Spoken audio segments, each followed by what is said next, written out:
Kings Island has opened the fourth of its live show offerings for the summer. Hello, everyone. Alongside Ryan Sir, I'm Don Helbig, and this is Tower Topics.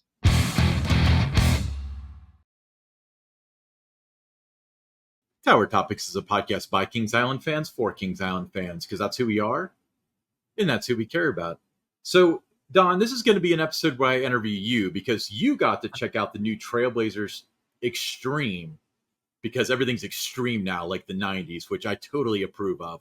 And I have not gotten to check it out. But so, just right off the bat, what are your thoughts? I thought the show was incredible. I thought it was better than the other stunt shows we've seen in the showplace over the past few years. Uh, not as much going on, and that's a good thing. You don't get distracted, and miss things because there's so many, things, everybody running around doing different stuff. So it had a nice storyline. It's got the camping theme, which kind of fits in with what they've done with Camp Snoopy, but it's not about Camp Snoopy. Mm-hmm. And again, I just thought it was an incredible show, and it was. I saw it on Monday, and the theater was pretty full for the first show of the day. It was a 2 o'clock show. But then as I was watching the show, I started thinking, well, every year I go in there, there's fewer and fewer rows of seats. So maybe that's why it looked even fuller. But no, the crowd was into it. They were thoroughly entertained. Everyone in the show is high energy, just very well done. Yeah, it looks really cool, and the thing that I like about it is that it is story driven. I thought that it would be loose, but from what I'm hearing from everybody, including you at this point, is that there actually is some cohesiveness to it, which I think is awesome. Um, there's one thing to have like a showcase, or even with these like the best shows, even the musical ones are like the jukebox musicals, like your Hot Bloodeds and like the Halloween stuff, essentially. So I think it's really cool that they're trying to tell a story with this too. Exactly, and you've got your the performers that are on the bikes, the Mhm. ones that are on the climbing the walls. Yeah, You've got the ones that are you got the girl that there's the ring yeah, that she's in and doing some different stunts off that. There's a rope that she does at the end that we've seen in like the Cirque shows that were in Kings Island Theater. yeah. But they all work so well together, and they're not all doing their everything at the same time. So you're trying to like figure out what's going on, where you're able to really follow the show well. And I think that's one of the reasons why I enjoyed it more than the stunt shows that have been there in recent years. Yeah, I mean, I with entertainment, especially this year, I've been such a negative Nancy, and I just assumed that this would be a situation where it's off the rails, but with a smaller cast or whatever. But it doesn't sound like it. It sounds like it's the whole idea is reimagined, and they put a fresh outlook on the stunt aspect of doing shows in that particular amphitheater. Yeah, and they integrate the video screens very well in the show. You do Hmm. not have the vocalist, so that's one of the differences between this show and others that I've seen. But again, making great use of the video boards, the music that they do play, you know, is high energy and fits what they're doing on the stage, and just a lot of fun. And the kids that were in the audience, they absolutely loved it too. Yeah. So now you mentioned that you liked it better than the previous, like last year's stunt show. And then last year's was pretty darn similar to the 50th. It just kind of took out the 50th stuff. So would you say that the theater's kind of on an upswing as far as what it's offering? Yeah, I'd say it's on an upswing, and not just the show itself, but also just the set design. That looks incredible too. And the show's fantastic. The set looks great. The music's good. Everything about it's a win for Kings Island. I think when you look at the shows that they are offering this summer, the four that they have, you got Retrospect, perfect way to cap off the evening to watch that last show and then go up to the front of the park and watch the end of the night with Under the Stars. Trailblazers X-Treme, like I said, incredible show. Uh, Gazillion Bubble Show, not going to be here long. By the time you listen to this episode, you're just over a week left of it. Uh, but again, if you're going to be there next week, be sure to check it out. And Country Crossroads, we've talked about that show. Yes. I think it's the best country show that they've had since the mid '80s there at Kings Island. So, entertainment wise, not a lot of entertainment in terms of um, the quantity, but the quality is outstanding. Yeah, I agree. Now the thing that really is kind of striking is that we're getting uh, quality over quantity. So these shows have really short runs, comparatively speaking, but all of which are very, very good. So I guess my question for you is the trade-off worth it? Would you rather have slightly lesser quality shows for the typical run, or would you rather have shows that go in and out with a bang, like the Bubble Show and this show, and even like Retrospect has kind of a short run and so on? I'd rather have four shows that are, would all be in that, A plus caliber when you're judging the show than having, six or seven shows and two are really, really good and the rest are, okay, just to have something to do. So I'd rather have that, I'd rather the quality be there. But at the same time, I always think about, my early days as a pass holder in the '80s, and there was entertainment around every corner. You had the atmosphere performers. You had the jugglers, the mimes. You had the medicine man. You had the clown band. You had entertainment in the Showplace Theater from 11 o'clock in the morning until 9 o'clock at night. The bandstand had three or four shows at night. Kings Island Theater from Memorial Day to Labor Day, had a marquee show in there, like a Gotta Dance or Celebration, something like that. The Fest House, they had a German show or ice skating show. So there was just so much more entertainment back then. I think if you were from that era, where I grew up going in the '70s and the '80s, you know what I'm talking about. If you started going to Kings Island, mid late '90s, 2000s, it probably seems like right now they've got a lot going on. So I always find myself, looking back at what was, Mhm. instead of what is sometimes. But what is very good right now. Yeah, I mean, I guess you can't really judge today's market based off of 1972 or 1981 or anything like that. But this would be a good question to pose to the listeners. For what would you guys prefer? Whether you remember how things were when Don was describing them, where it was entertainment all the time, or how it is now. Would you rather have short run shows with all the budget being in 3 weeks, or would you rather have more entertainment throughout the year, but it's more of like the status quo? Let us know in the comments. We'd love to hear what you have to say about it. But Yeah, I always go back to added value, and I think about, my mom was not a ride person. So for her to go to Kings Island and spend a full day, she needed something from pretty much the time the park opened to it closed to have something to do. So she wasn't just sitting around waiting for my brother and sister and I to get off the rides. yeah, So I always think about things like that, the added value. yeah.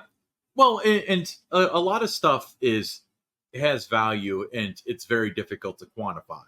So It is. I we've had this argument several times. I mean, I wouldn't say argument. We've had this discussion several times about, you know, I wish parks had more trees. I wish Kings Island had more trees. Well, trees don't sell tickets. Well, of course they don't sell tickets. Nobody comes to the park to see your trees. I guess that's true with Cypress Gardens and Legoland. But for a normal park, nobody comes to see your trees. But at the same time, if there's shade and it's a good environment and stuff, people are going to walk away with, oh, I had fun, as opposed to, I went there and it was hot and the lines were long and I don't ever want to go back. So with the entertainment stuff, I feel like it's kind of tantamount with the trees. Regardless of how good or bad the show is, at the very least, at least you get out of the sun for a while. You get to sit down for a while, rejuvenates you. Yeah. So I think, Yeah. But I want to say though, Ryan, though, if somebody from the park works in entertainment, you're listening to the show, whether you're on the tech side or you're actually in the shows or whatever, you're all doing a terrific job. yeah, like I said, there's no downside this year to all the shows. All the shows are the best version of what we've seen. Because Country Mm-hmm. Crossroads, we both kind of said that that's probably the best country show that the park's seen, at least since the Cedar Fair era. I know that they've got a long history with country shows, and you're probably more apt to be able to make that analysis than I am. The stunt show, if what you're saying is shared by everybody, then it's better than the previous 2 years. retrospect, I think, is more energetic and impactful than it has been in years. And the fireworks show, well, you got Bubbles in there. Bubbles is apples and oranges, but as far as wow factor is concerned, that's up there. But and then Under the Stars, I think that take out Fun Fireworks in 50, which is an anomaly. It's the best fireworks show that they've had. Yeah. You know, And I still think there's elements of this year's show that I like better than Fun Fireworks in 50. I think they do a better job of incorporating the drones into the show. I think they, the lasers and different things that are going on International Street, are really good. So there are some elements of this that, even though it's not as long of a show as Fun Fireworks in 50, there's parts of this that I think are better. I agree. I think that everybody involved gets a little bit better each year.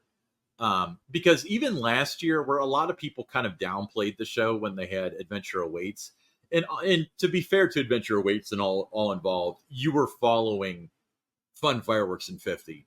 So no matter what you do, that's what people are going to think. But even at that, people were all admitting that the drones were better because the people from Rosie's probably figured more stuff out because they had a year of experience at that point.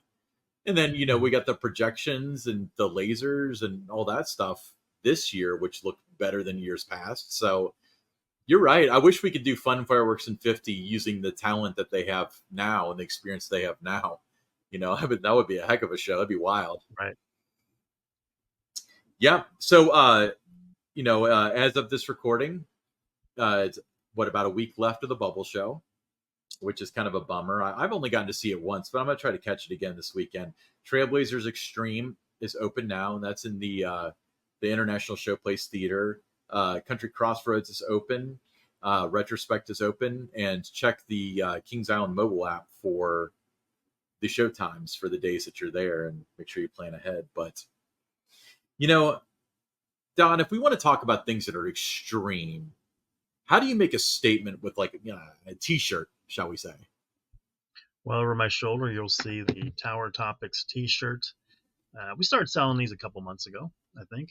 And, there's been some good interest in it. And if you're interested in purchasing one, supporting the show, they're easy to obtain. They're $22, and that includes shipping. Mm-hmm.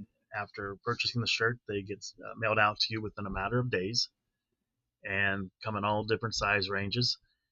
And all you have to do, you make your order through Venmo and just let us know. Send us a direct message through our X at Tower_Topics, or let us know here on if you're watching on YouTube, just drop a message there that you're interested. We'll message you back, or reach out to one of us individually, and we'll get you taken care of. But a couple more orders came in today, and I've seen some of them around the park, and it's great to see. I'll tell you a little story, Ryan. That's kind of funny. Is you can see the shirt on YouTube if you're watching, and we hope everyone does watch on YouTube and subscribe. Mm-hmm. But I'm in the racer line, and someone has a Tower Topic shirt, and they line up in the row next to me.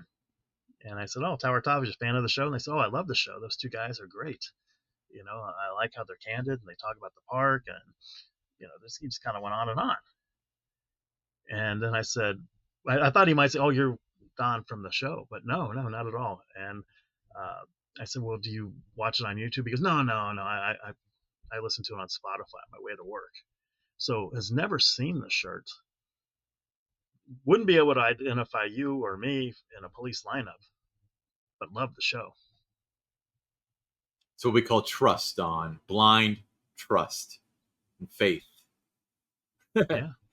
Yeah. So I like the color of it. I think it's a really nice color, that North Carolina blue. Mm-hmm. Matches the blue ice cream. Yeah. It does match the blue ice cream, and it matches.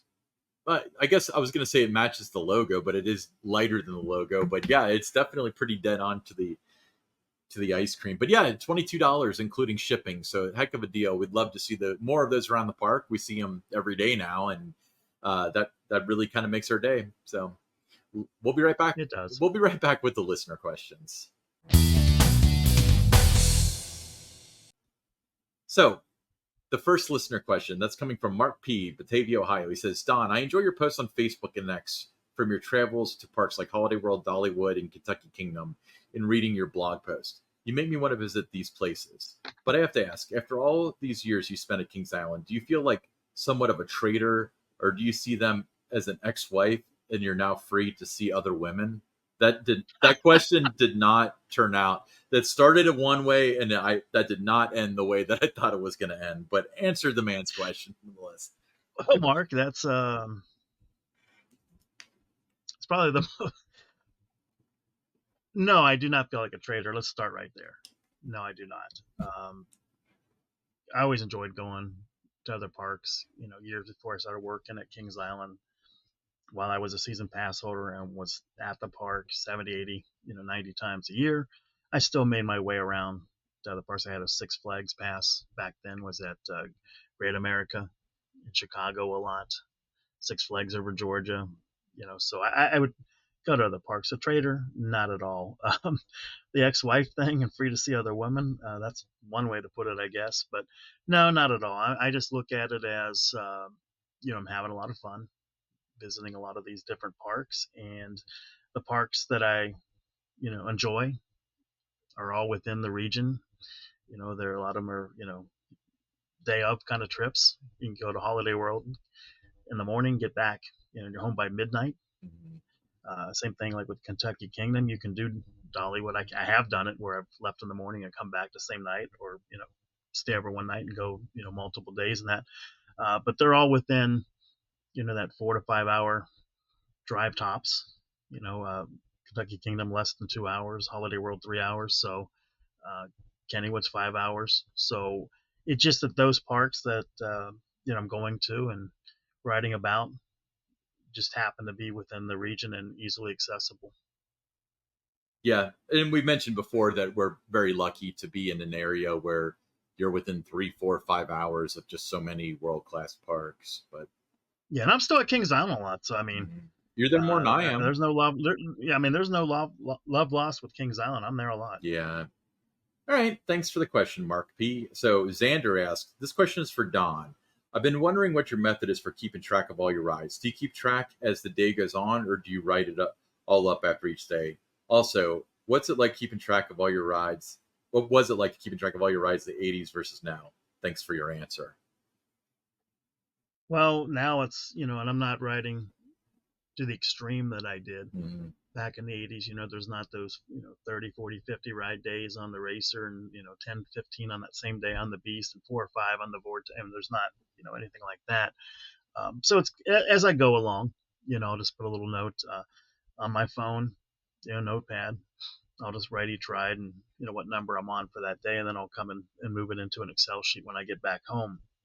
So it's kind of as I go throughout the day.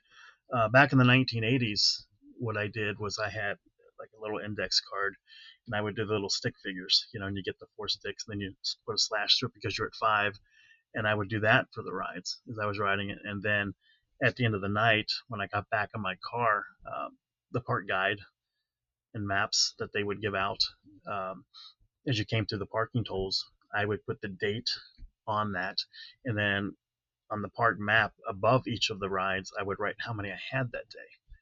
So that's how I was keeping track of it that way. And then on the Racer, I would, just had a notepad, just put the date, that day's total, the season total, the lifetime total, what my average per day was for the season, what my average per day was lifetime. So I always had all those numbers. I also had to turn those in terms of the, for the season, that day for the season and lifetime and what the average was.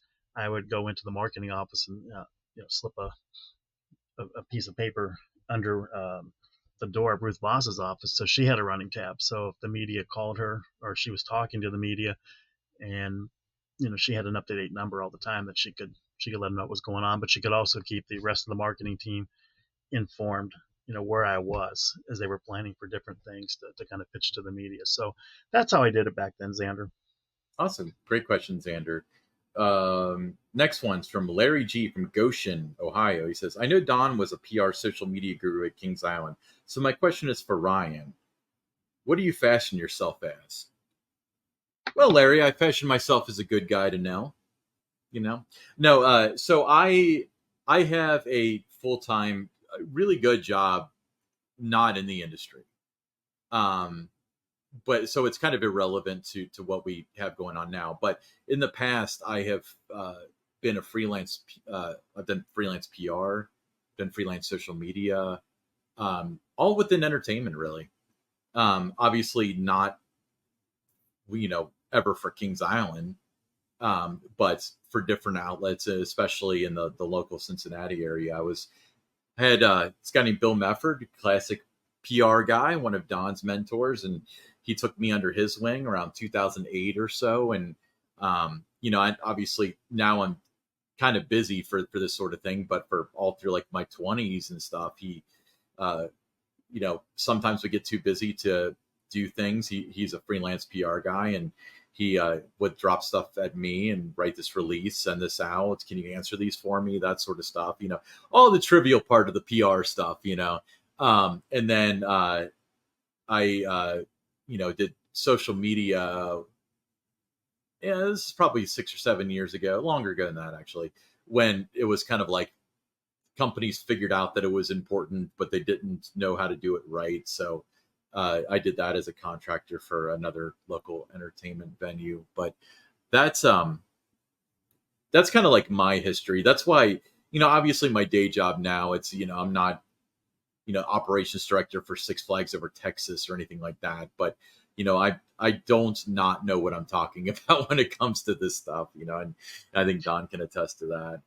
Yeah, I thought, Ryan, that you would have been good in the roles of like a consumer demand type position to do a lot of the forecasting and things. Uh, I thought also on the tech side, the mobile app, the website, I thought that would have been a good fit for you to be involved with those. You saw, the mobile app in a way that, and how it could be used in ways that I think people that not only work at Cedar Fair, but other parks, that they don't think about it that way. They're looking at it more as how can we sell more tickets and and season passes through the mobile app instead of the user experience sometimes. And I think that would have been a good role for you, because I think you would have been very good at coming up with ways to enhance the user experience with the mobile app had you been in one of those roles. Yeah, I mean, honestly, I remember one of your counterparts, and God, this is probably 10 years ago at this point. Brought me in to like, and this was it was on my birthday, so it would have been January. They brought me in. They're like, "I'm now in charge of the app. Like, just tell me your ideas." And distinctly remember there was like, "You got to have better park navigation because what you have now is useless." Well, we don't know how to do that. Okay, well then find somebody who does. You got to have online mobile app ordering for food. Well, the food team would never agree to that. Okay, that one stood up because they still don't have it, but every other park on earth has it.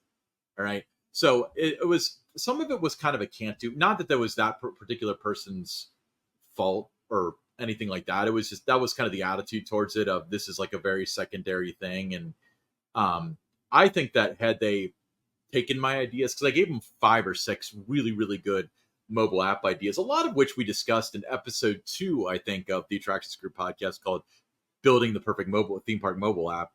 I think that if they had started there, then they would be leagues ahead of everybody else. But, a lot of times the can't do attitude kind of prevails. And unfortunately, they've got the same thing now that they had 10 years ago. It just looks a little bit better and it's a little bit more organized, but it's always hopeful, and they used to build it internally, I think, and now it's like a vendor doing it. So a lot of times it's kind of like they have their own salespeople that can sell them on, mobile food ordering and interactive stuff in the queues and, stuff like that, all sorts of stuff that would have been really fun and would have created like a really unique experience with the mobile app. But, not everybody has, because I think there are two extremes. I think nowadays there's parks that don't have apps, whether they need them or not, they don't.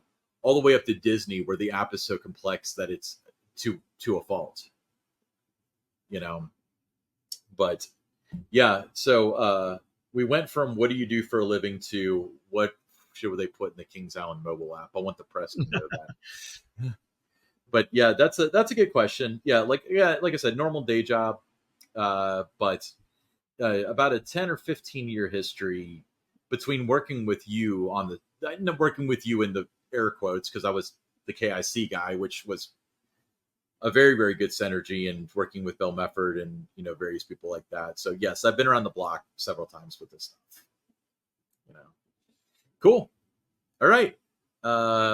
This may be the last episode that we do where Kings Island is a Cedar Fair park. So let that sink in. But I'm Ryan Sir, along with Don Helbig, and this is Tower Topics.